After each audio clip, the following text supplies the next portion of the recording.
जोरदार तालियों के साथ स्वागत कीजिए उत्तर प्रदेश के माननीय मुख्यमंत्री योगी आदित्यनाथ जी का। न्यूज 18 इंडिया के बदलता पूर्वी उत्तर प्रदेश मंच पर जोरदार तालियों के साथ स्वागत कीजिए माननीय मुख्यमंत्री योगी आदित्यनाथ जी का।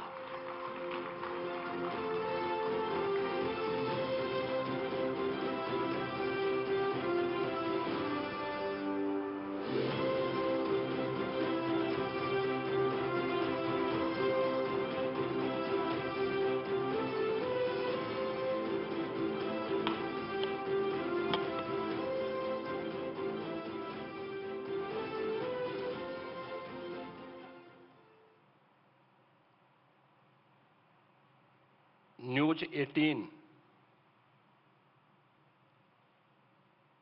के इस स्पेशल कॉन्क्लेव बदलता पूर्वी उत्तर प्रदेश के लिए गोरखपुर में आयोजित आज के इस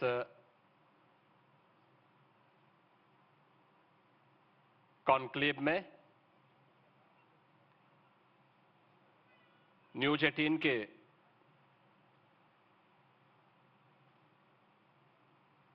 मुख्य संपादक श्री राहुल जोशी जी, न्यूज 18 टीम के सभी अन्य सदस्यगण और इस विशेष कॉन्क्लेव में यहां पर उपस्थित उत्तर प्रदेश सरकार में मंत्रिमंडल के मेरे सहयोगी श्री ओम प्रकाश राजभर जी,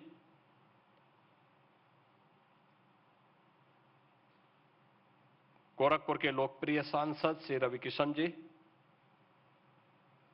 सभी मान्य जनप्रतिनिधिगण और उपस्थित बहनों और भाइयों,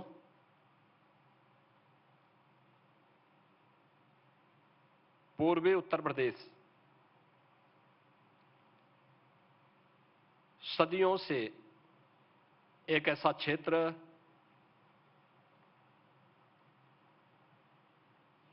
जिसने उपेक्षा का एक लंबा फासला तैयार किया है। बीमारी, बाढ़, अराजकता, गुंडागिर्दी, जिसे चाहे वह मुगल काल रहा हो, चाहे वह ब्रिटिश कालखंड रहा हो या आजादी के बाद भी उस त्रासदी का शिकार निरंतर बना रहा। याद करिए, ये वही क्षेत्र है जिस क्षेत्र ने बीमारी और बेगारी के कारण यहां से व्यापक पलायन किया था। आप मॉरिशस में जाएंगे, आप फिजी में जाएंगे, दुनिया के तमाम देशों की ओर अगर आप नजर डालेंगे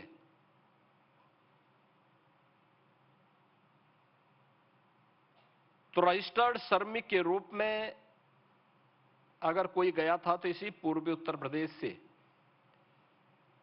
यहां के लोग गए थे।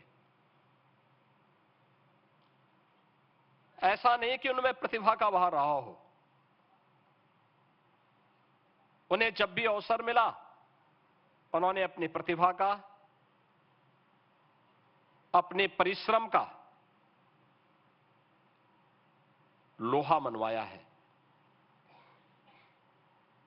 लगातार वे इस व्यवस्था को आगे बढ़ाने में अपना पूरा योगदान देते रहे हैं।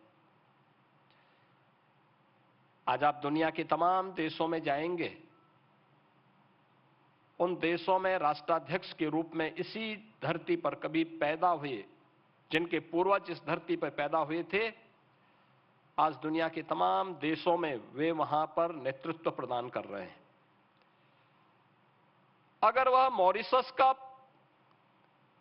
राष्ट्राध्यक्ष बन सकता है, फिजी में राष्ट्राध्यक्ष बन सकता है, तो फिर इस क्षेत्र में क्या उन बीमारियों का, बेरोजगारी का, बाढ़ की समस्या का समाधान नहीं कर सकता था? कर सकता था, लेकिन उसे प्लेटफॉर्म नहीं प्राप्त हुआ, कभी प्रोत्साहन नहीं हुआ। 1947 से पहले हम समझ सकते थे कि देश गुलाम था, स्वाभाविक रूप से उपेक्षा का दंश यहां के लोगों को झेलने के लिए मजबूर होना ही था। लेकिन 1947 के बाद किसने रोका था? किसने यहां के शिक्षा के लिए, स्वास्थ्य के लिए, बेरोजगारी के लिए, इंफ्रास्ट्रक्चर के लिए कार्य करने से किसने रोका? अगर आप तह में जाएंगे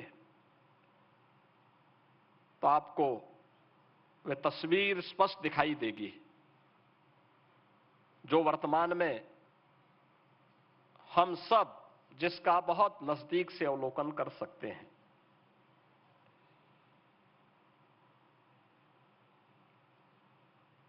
इस देश ने स्वतंत्र होने के बाद शासन की जिस पद्धति को अपनाया वह संसदीय लोकतंत्र है, और लोकतंत्र सत्ता पक्ष और विपक्ष दोनों मिलकर के उसके पहिए बनते हैं। दोनों मिलकर के एक साथ जब लोकतंत्र को मजबूती प्रदान करते हैं तब लोकतंत्र पुष्ट होता है, परिपुष्ट होता है, जन आकांक्षाओं की पूर्ति का आधार बनता है।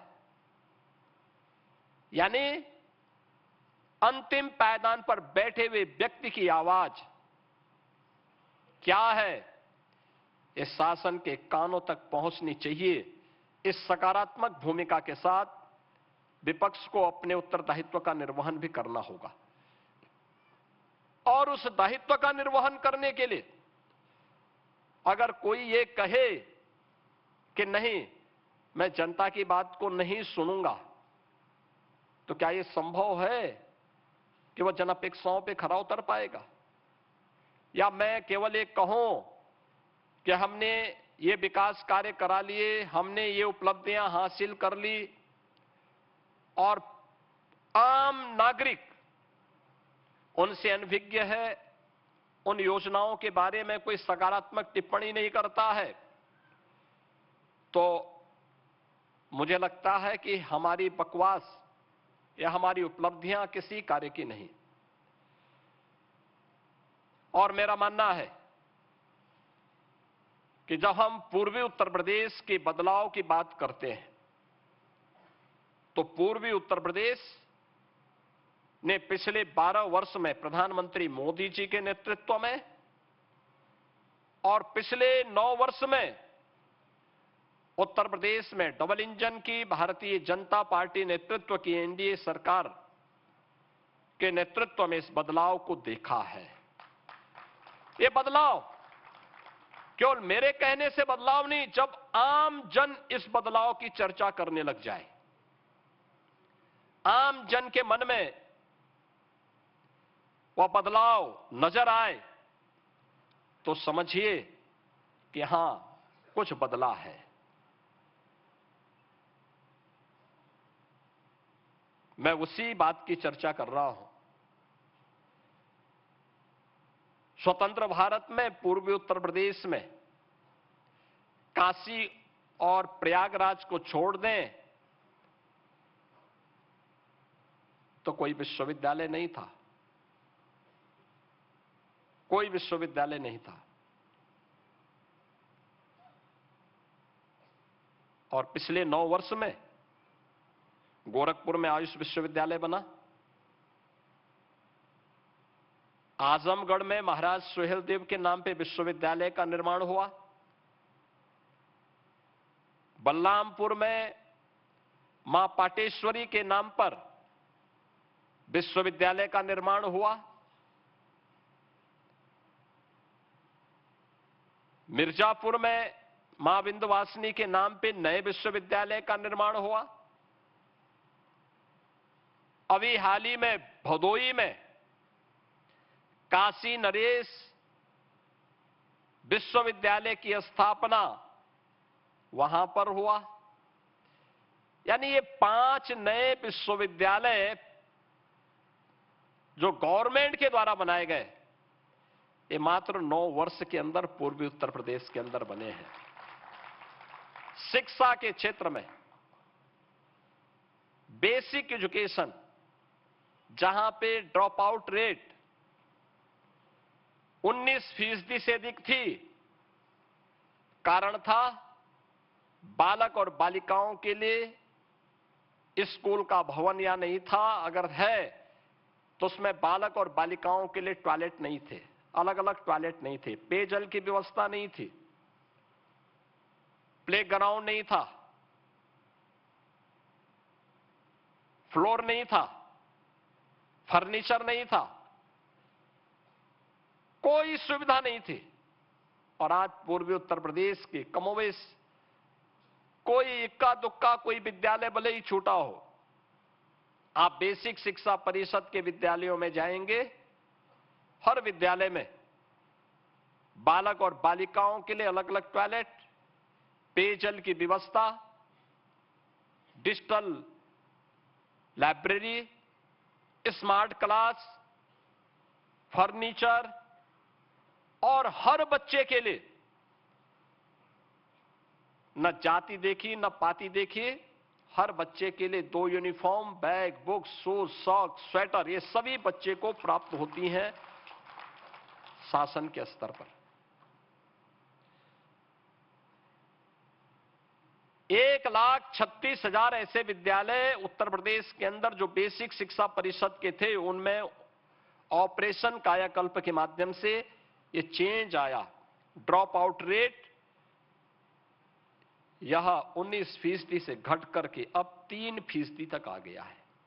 यानी जो बच्चे असमय स्कूल छोड़ देते थे, वे बच्चे अब स्कूल जा रहे हैं, स्कूल पढ़ रहे हैं। ऐसे ही मुख्यमंत्री प्रोजेक्ट अलंकार के माध्यम से माध्यमिक स्तर की शिक्षा के लिए जो व्यवस्थाएं की गई थी, उन विद्यालयों ने, इन कॉलेजेस ने बहुत बड़ा रोल अदा किया था, लेकिन समय के अनुरूप उनके भवन जर्जर हो गए थे, सुविधा नहीं थी। उत्तर प्रदेश के अंदर प्रोजेक्ट अलंकार के अंतर्गत सभी गवर्नमेंट इंटर कॉलेजेस और गवर्नमेंट के द्वारा एडेड जितने भी इंटर कॉलेजेस थे, इन सब के लिए स्पेशल धनराशि की व्यवस्था की गई और आज उनके नए भवन बनकर के तैयार हैं, भव्य भवन बनकर के तैयार हैं। उनकी लैब, लेबोरेटरी, क्लासरूम, ये सभी फिर से बनकर के तैयार हो चुके हैं। उच्च शिक्षा में आपको मैंने पहले बताया कि विश्वविद्यालयों के निर्माण की दिशा में नए कार्यक्रम आगे बढ़े। शिक्षा की गुणवत्ता को बढ़ाने के लिए एक नए प्रयास प्रारंभ हुए, एक स्वस्थ प्रतिस्पर्धा को आगे बढ़ाया गया। और कोई युवा किसी प्रतियोगी परीक्षा की तैयारी करना चाहता है तो उस युवा के लिए प्रतियोगी परीक्षा की तैयारी करने के लिए एक व्यवस्था दी गई कि वह वर्चुअल भी और फिजिकल भी, वह मुख्यमंत्री अभ्युदय कोचिंग के साथ जुड़ सकता है।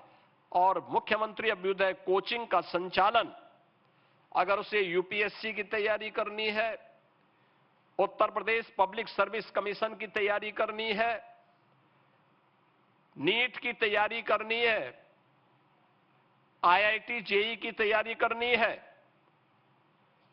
तो उसके लिए जिन्होंने यूपीएससी पास किया है, union public service commission pass out जो हैं, आज जिलाधिकारी के रूप में, ज्वाइंट मजिस्ट्रेट के रूप में उस जिले में तैनात हैं, वे कम से कम 1 घंटा उनके लिए देते हैं, उन नौजवानों के लिए देते हैं। जिलों में अभ्युदय कोचिंग की व्यवस्था प्रदेश के अंदर प्रारंभ हुई है।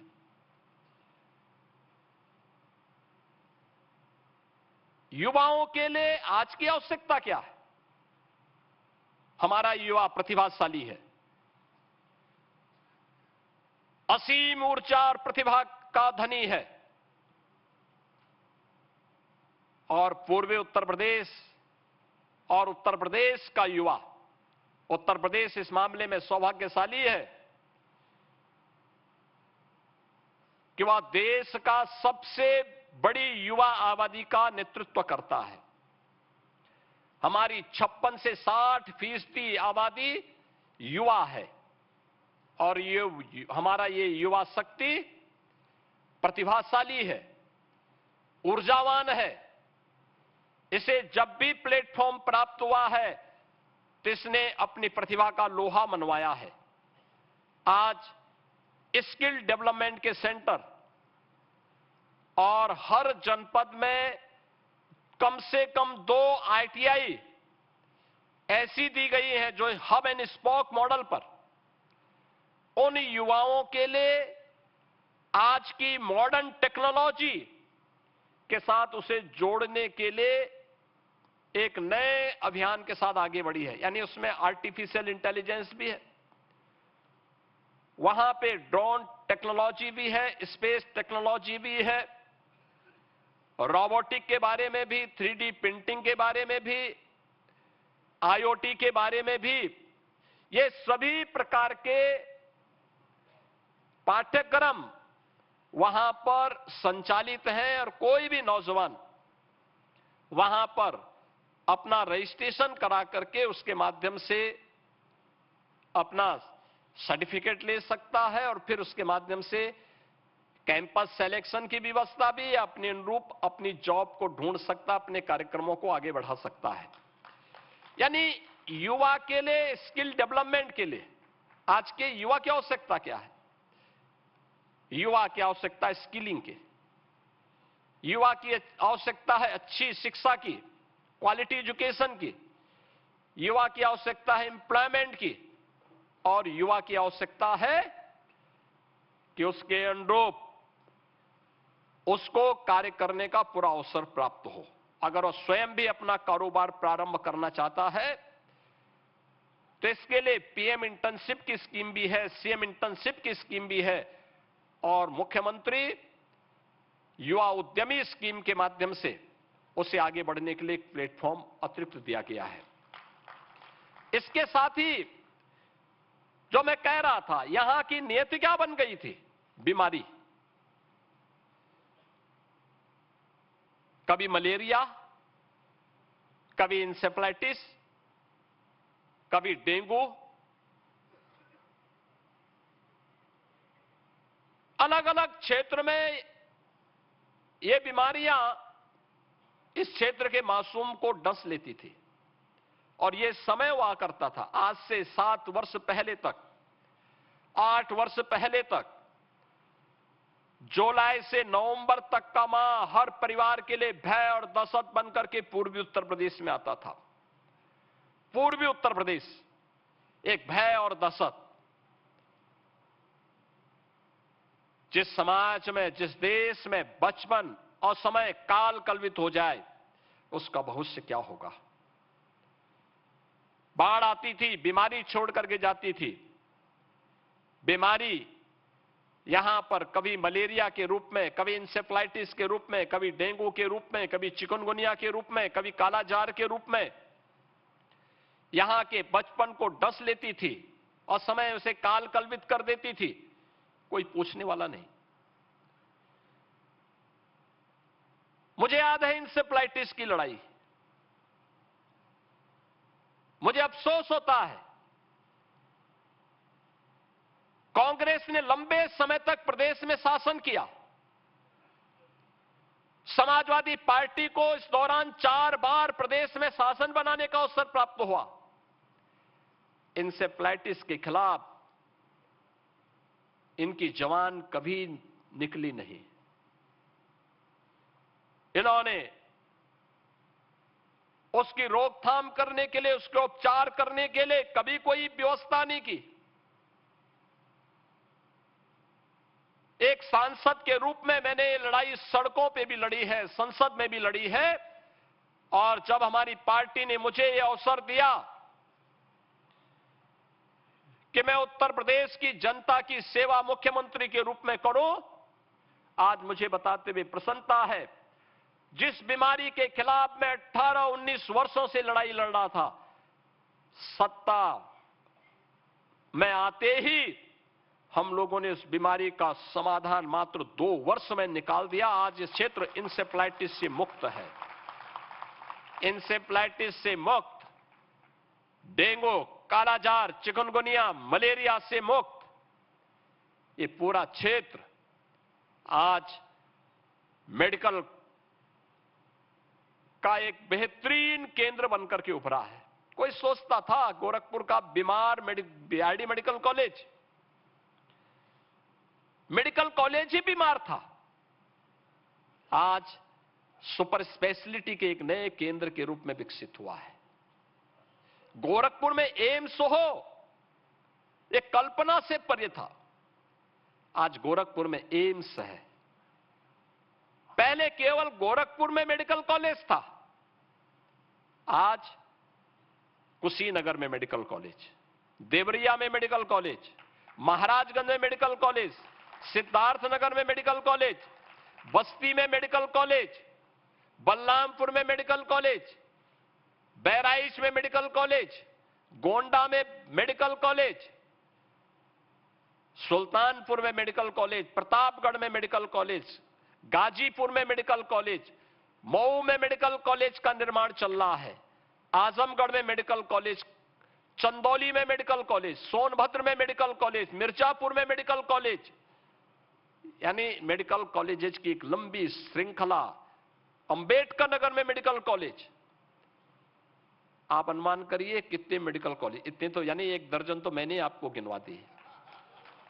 आखिर ये मेडिकल कॉलेज 2017 के पहले भी बन सकते थे। ये केवल मेडिकल कॉलेज नहीं, ये केवल उपचार के केंद्र भर मात्र नहीं है,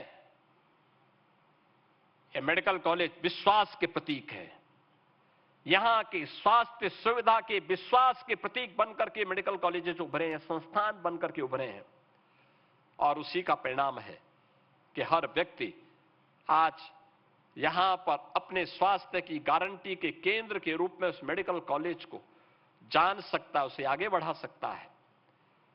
मित्रों, कोई सोचता था पूर्वी उत्तर प्रदेश में, यानी जो माफिया शब्द की चर्चा होती है वह पूर्वी उत्तर प्रदेश से ही प्रारंभ होती है,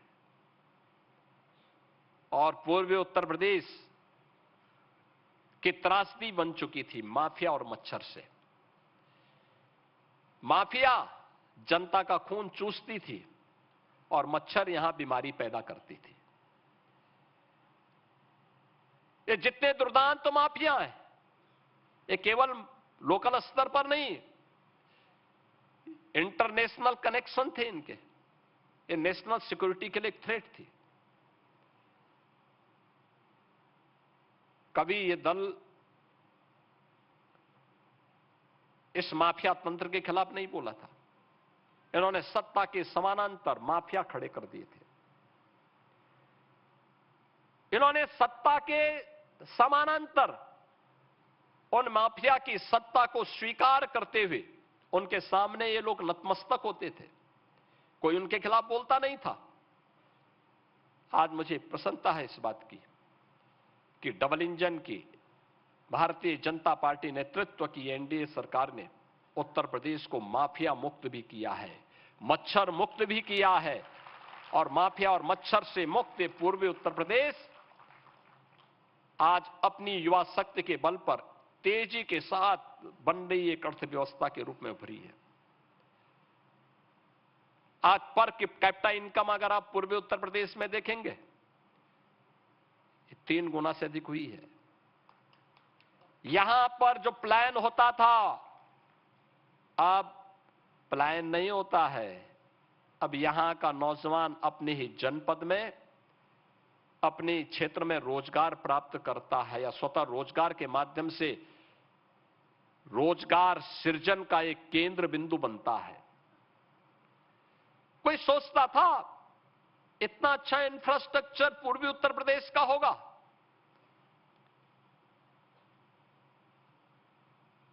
Purvanchal expressway, Gorakhpur link expressway, highway, inter state connectivity कितनी बेहतरीन हुई है। पहले गोरखपुर से लखनऊ की दूरी तय करने में हमें 8 घंटे लगते थे, आज मात्र 3 घंटे में हम लखनऊ पहुंच सकते हैं, मात्र 3 घंटे में। पहले वाराणसी जाने में 5 से 6 घंटे लगते थे, आज 2.5 घंटे में वहां पहुंच सकते हैं। चारों ओर से 4 लेन की बेहतरीन कनेक्टिविटी लोगों के आवागमन को और सुगम बनाया है। कनेक्टिविटी बेहतर हुई, road connectivity, air connectivity, railway की कनेक्टिविटी। परिणाम है बड़े पैमाने पे निवेश आया, लैंड बैंक तैयार हुए, आज निवेश हो रहा है। कोई सोचता था निवेश होगा पूर्वी उत्तर प्रदेश में? कोई सोचता था? जब माफिया तंत्र हावी था कोई निवेश नहीं होता था, कोई निवेश नहीं होगा, रोजगार का सृजन भी नहीं होगा।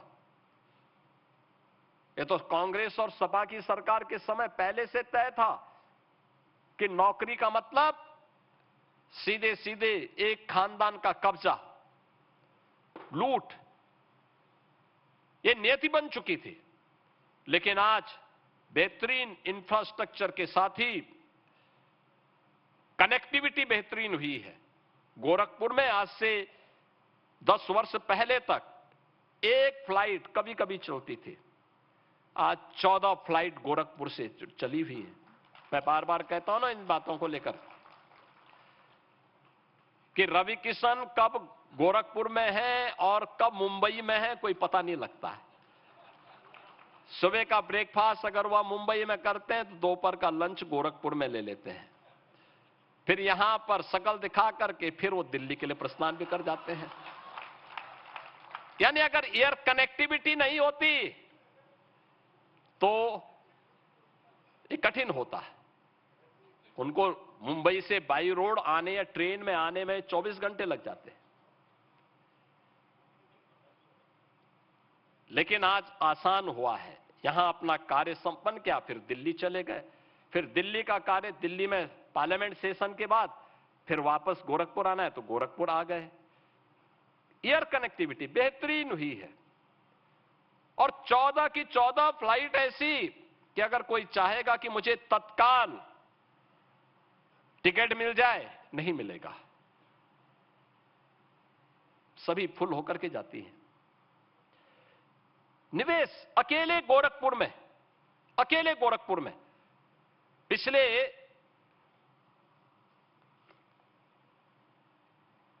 9 वर्ष के अंदर जो निवेश हुआ, 50,000 युवाओं को यहां पे रोजगार मिला है, 50,000 नौजवानों को। और सरकार के स्तर पर भी जो नौकरी निकलती है उन नौकरियों में आज बिना भेदभाव के हर एक जनपद का युवा उसमें सेलेक्ट होता है, उसमें न जाति है न पाति है, योग्य है, आप कंपटीशन में आइए, कहीं कोई समस्या नहीं, बेहतरीन अवसर आप सबके लिए है। यह युवा, यह सच है कि यहां का युवा जब बाहर जाना बंद कर दिया तो बहुत सारे बाहर के लोगों के उद्योग बंद हुए। अब मेरे पास महाराष्ट्र से, पंजाब से, गुजरात से, कर्नाटक से, तमिलनाडु से उद्यमी आते हैं, कहते हैं कि साहब हम लोग यूपी में निवेश करना चाहते हैं। मैं पूछता हूं कि यूपी में अच्छी बात है, आप आइए, लेकिन यूपी में क्यों, वहां क्यों नहीं? वो कहते हैं साहब देखो मैं इसलिए नहीं, क्योंकि पहले मैन पावर यहां से चला जाता था, अब यहां के लोगों ने जाना बंद कर दिया तो हमें वहां चलाना मुश्किल हो जा रहा है। अब यहां का युवा जब यहीं पे कार्य उसको प्राप्त हो गया तो उसने जाना बंद कर दिया, तो उद्योग वहां बंद हुए हैं, यहां चालू हुआ है। कोई सोचता था फर्टिलाइजर कारखाना चलेगा, कोई सोचता था पिपराइच में चीनी मिल चलेगी या मुंडेरवा में चीनी मिल चलेगी, कोई सोचता था कि कताई मिल यहां की प्रारंभ हो पाएगी, कोई सोचता था खजनी का कंबल कारखाना फिर से प्रारंभ हो पाएगा।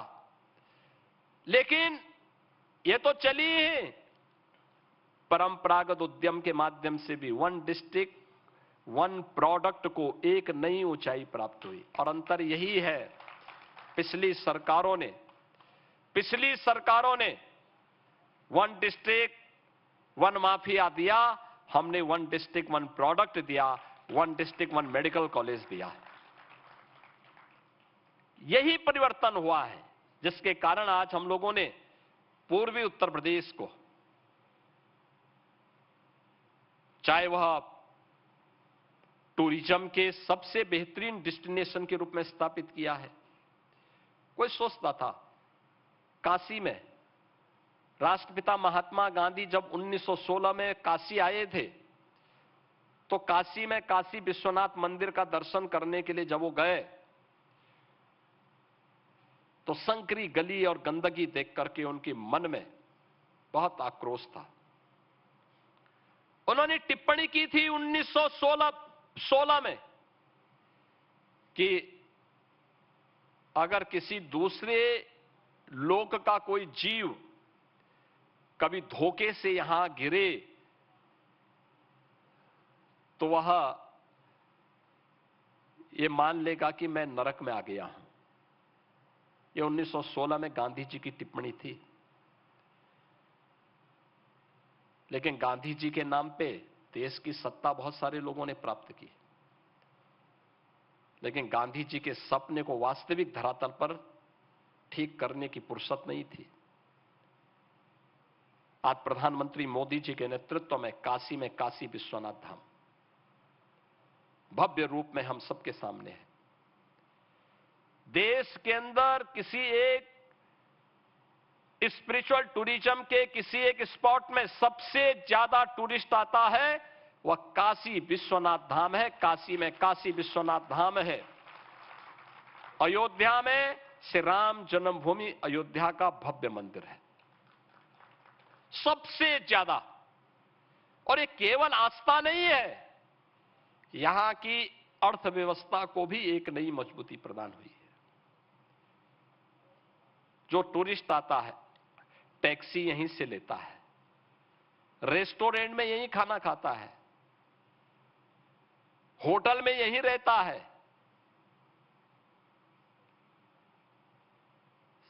मार्केटिंग यहीं से करता है, सामान यहीं से खरीदता, फूल पत्ती यहीं से खरीदता है। अगर वाराणसी में गंगा में उसे पर्यटन करना हो तो नाविक यहीं से लेता है, यहीं की नाव में सवारी करता है।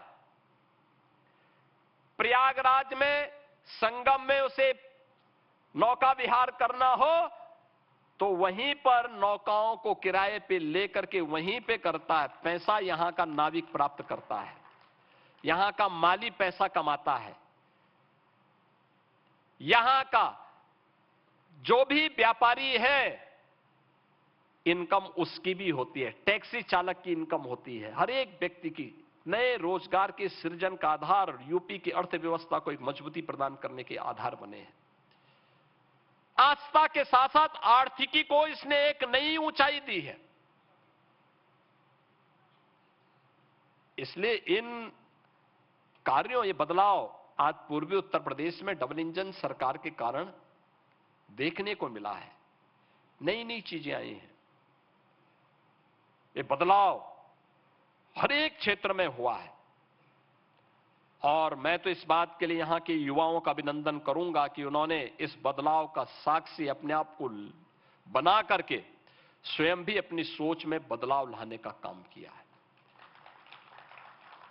मैं इस बात को मानता हूं कि हमारा युवा बहुत ऊर्जावान है, हमारा युवा प्रतिभाशाली है, आज की नई टेक्नोलॉजी में उसने रुचि लेनी शुरू की है और वह तेजी के साथ बदलते हुए भारत का हिस्सा बनकर के यूपी को आज एक नई अर्थव्यवस्था के रूप में स्थापित कर रहा है। मेरा मानना है कि जो पूर्वी उत्तर प्रदेश आज से 9 वर्ष पहले, 10 वर्ष पहले एक बीमारू क्षेत्र माना जाता था, यह माना जाता था कि यहां कमजोर अर्थव्यवस्था है, लोगों में कार्य करने की सामर्थ्य नहीं है, आज उससे क्षेत्र मुक्त हो चुका है। अब तो तेजी के साथ भारत की अर्थव्यवस्था को आगे बढ़ाते हुए अब यह क्षेत्र शिक्षा में, स्वास्थ्य में, रोजगार उपलब्ध करवाने में, बेहतरीन इंफ्रास्ट्रक्चर में आज इस क्षेत्र में ने एक नई ऊंचाइयां प्राप्त की हैं, बेहतरीन तरीके से आगे बढ़ा है। और मुझे लगता है कि आज यूपी जो पहले बॉटम 3 में था, आज वह टॉप 3 इकोनॉमी के रूप में देश के अंदर उभरा है। तो उसके पीछे इन युवाओं का परिश्रम है, उनकी प्रतिभा है। उस युवा को हम नकार भी नहीं सकते और उसको लांछित भी नहीं कर सकते। अगर वह पहले उसका योगदान हम नहीं ले पा रहे थे, कमी उस युवा की नहीं थी, कमी उस सिस्टम की थी जो उस युवा की प्रतिभा का उपयोग नहीं कर पा रहा था। हम अपने युवा को नशेड़ी नहीं कह सकते, हम अपने युवा के ऊपर कोई लांछन नहीं लगा सकते, क्योंकि आप में क्षमता नहीं थी, आपने उसको प्लेटफॉर्म नहीं उपलब्ध करवाया। लेकिन जब प्लेटफॉर्म उपलब्ध कराने वाली सरकार आई, उसने हर एक क्षेत्र में उसके लिए अवसर उपलब्ध करवाए। आज वो अपनी प्रतिभा का लोहा मना रहा है। अब पूर्वी उत्तर प्रदेश में निवेश भी आ रहा है और पूर्वी उत्तर प्रदेश की अर्थव्यवस्था भी उसी तेजी के साथ आगे बढ़ी है जिस तेजी के साथ पश्चिमी उत्तर प्रदेश, मध्य क्षेत्र और बुंदेलखंड का क्षेत्र आगे बढ़ रहा है, मजबूती के साथ, तेजी के साथ। कोई आज अंतर, यानी आज कोई ये नहीं बोलता है कि साहब पूर्वी उत्तर प्रदेश पिछड़ा क्षेत्र है। बाढ़ की समस्या का समाधान हुआ है, बीमारी की समस्या का समाधान हुआ है, क्वालिटी एजुकेशन के लिए सरकार ने काम मजबूती के साथ आगे बढ़ाया है, एम्प्लॉयमेंट के लिए अवसर उपलब्ध करवाए हैं और अब पूर्वी उत्तर प्रदेश विकास के पायदान पर किसी से पिछड़ा नहीं है, बल्कि तेजी के साथ भारत की अर्थव्यवस्था को एक नई ऊंचाइयां प्रदान करने के लिए विकसित भारत का संकल्प प्रधानमंत्री मोदी जी का है। तो विकसित भारत तब जब विकसित उत्तर प्रदेश होगा, और विकसित उत्तर प्रदेश तब जब पूर्वी उत्तर प्रदेश, मध्य क्षेत्र, बुंदेलखंड और पश्चिमी उत्तर प्रदेश जब मिलकर के विकास के उस पायदान पर अपने आप को तेजी के साथ आगे बढ़ाएंगे। आत्मनिर्भर और विकसित उत्तर प्रदेश की उन परिकल्पनाओं को साकार करने के लिए पूर्वी उत्तर प्रदेश तेजी के साथ आगे बढ़ा है। मुझे पूरा विश्वास है कि जो ये गति चल रही है, जिस मजबूती के साथ इस गति ने प्रगति की रफ्तार पकड़ी है, यही प्रगति उत्तर प्रदेश की समृद्धि का कारण बन रही है। और मेरा मानना है कि अगले 3 वर्ष के अंदर यूपी $1 ट्रिलियन की इकोनॉमी की दिशा में आगे बढ़ेगा। हमने पिछले 9 वर्ष में अपनी अर्थव्यवस्था को 3 गुना करने में सफलता प्राप्त की है। यहां की प्रति व्यक्ति आय को 3 गुना करने में सफलता प्राप्त की है। और ये सर्वसमावेशी